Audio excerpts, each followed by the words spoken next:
If you ever studied the Chinese word 了, you may have learned that it can be added after a verb to indicate the completion of an action. So the tendency might be to start adding it to all verbs referring to past actions, such as 我昨天去了商店买了水果. You might think that going to a store and buying food are all completed in the past, so a 了 is needed after each action. However, this is not the case. There are many situations where using 了 is either unnecessary or even incorrect. Today, let's talk about when 了 is not needed for completed actions. By the way, I created a PDF file to help you get a more comprehensive understanding of this topic. You can find the link in the description and comments below.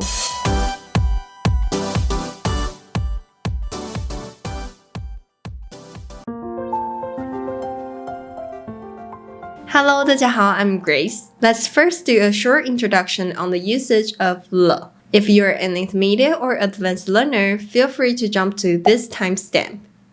In Chinese, 了 can be added after a verb to indicate that an action has occurred or is completed. For example, 我买了一本书. 我买了一本书. I bought a book.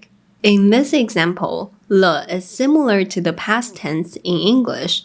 Here, they're both indicating that an action has occurred in the past. However, 了 is not equal to the past tense in English. 了 is used to indicate the occurrence or completion of an action, so it's indeed more often used to talk about past events. However, it can also be used to talk about future events as well. For instance, 我明天到了餐厅就跟你说. 我明天到了餐厅就跟你说. I will let you know once I've arrived at the restaurant tomorrow. Here, 了 is used to emphasize the occurrence of the action 到, to arrive. So now you know the usage of 了 is to indicate the occurrence or completion of an action. However, not every completed action needs the use of 了. And now we're going to talk about when we don't need it. When you're talking about things that happened in the past, all of the actions might be completed, but normally we don't add 了 after all of the verbs. Here are two of the scenarios where 了 is not needed. First, when a verb is still ongoing in your storyline.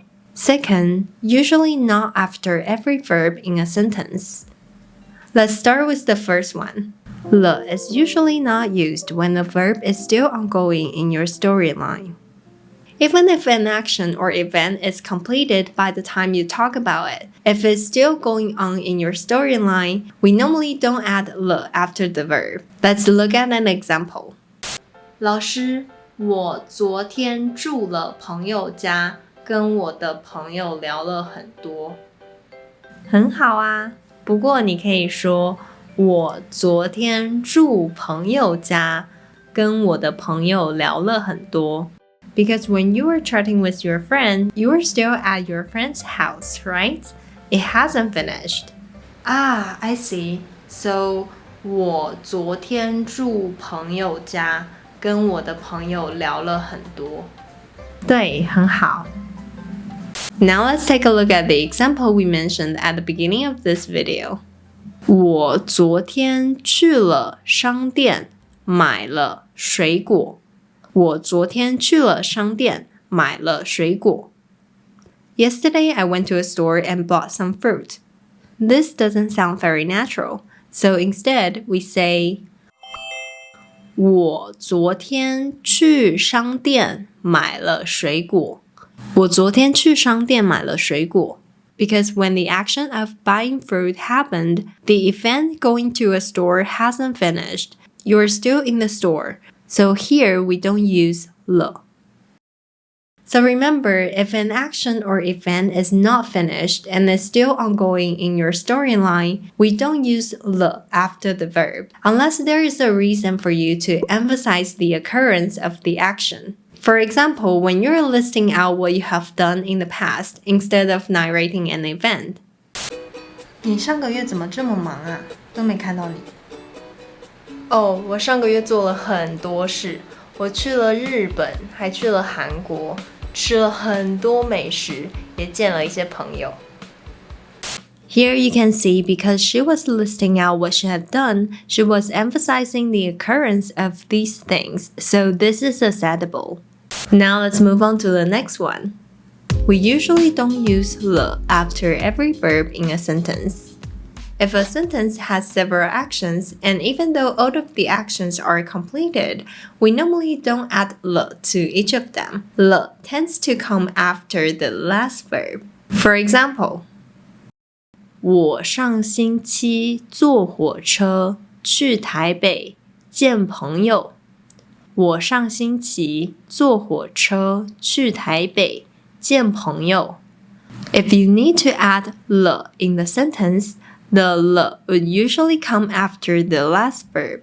So we can say, 我上星期坐火车去台北见了朋友。我上星期坐火车去台北见了朋友。Here is another example. 我已经帮他买了一个蛋糕。我已经帮他买了一个蛋糕。I already bought him a cake. Here, 了 is added after the last verb 买 to buy. It would sound unnatural to say 我已经帮了他买一个蛋糕。However, remember that this is just a tendency. Depending on the meaning the speaker wants to convey, there might be different situations. For example, if the speaker wants to express that after the completion of the first action, the second action happened, then 了 is placed after the first verb. For instance, 我见了他以后才去吃饭。我见了他以后才去吃饭。I went to eat only after I met him. Here, because we want to specify the completion of the first action, we place 了 after the first verb. Alright, so now you know if a verb still hasn't finished and is still ongoing in your storyline, 了 is not used. And also, if there are several actions in a sentence, 了 tends to come after the last verb. Now let's apply what we have learned today. I will give you some unnatural sentences and you can think about how to say those sentences more naturally using the two concepts you learned today. You can leave your answer in the comments below. I will also post the answers there.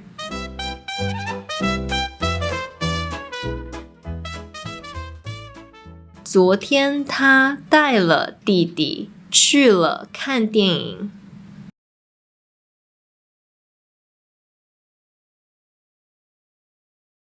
他来了我家吃了晚餐。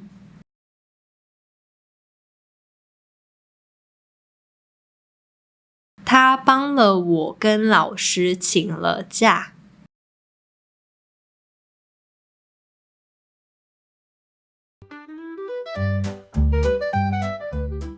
Congrats! Today you have learned about two key considerations to determine when to omit 了 even when actions have already occurred. Keep in mind that you may still encounter exceptions as the usage of 了 is quite complex with many influencing factors. I didn't mention some other factors in this video because I didn't want to overwhelm you with too much information at once. For those of you who want to learn more, I have a PDF file that organizes other important points, helping you better understand when 了 can be omitted or is incorrect to use for completed actions. You can find a link to the PDF file in the description and comments below. There is actually another type of 了, which is often called the sentence final 了. I've talked about it in my previous video. If you'd like to check it out, click here or find the link in the description below. Alright, 如果你喜欢今天的影片，别忘记按赞、订阅和分享哦。Also, if you'd like to support me in making more content, please visit my Ko-fi page. The link is in the description below. Thank you so much. Last but not least, if you want to learn some daily Mandarin expressions, check out my Instagram, Grace Mandarin. 那我们下次见喽，拜拜。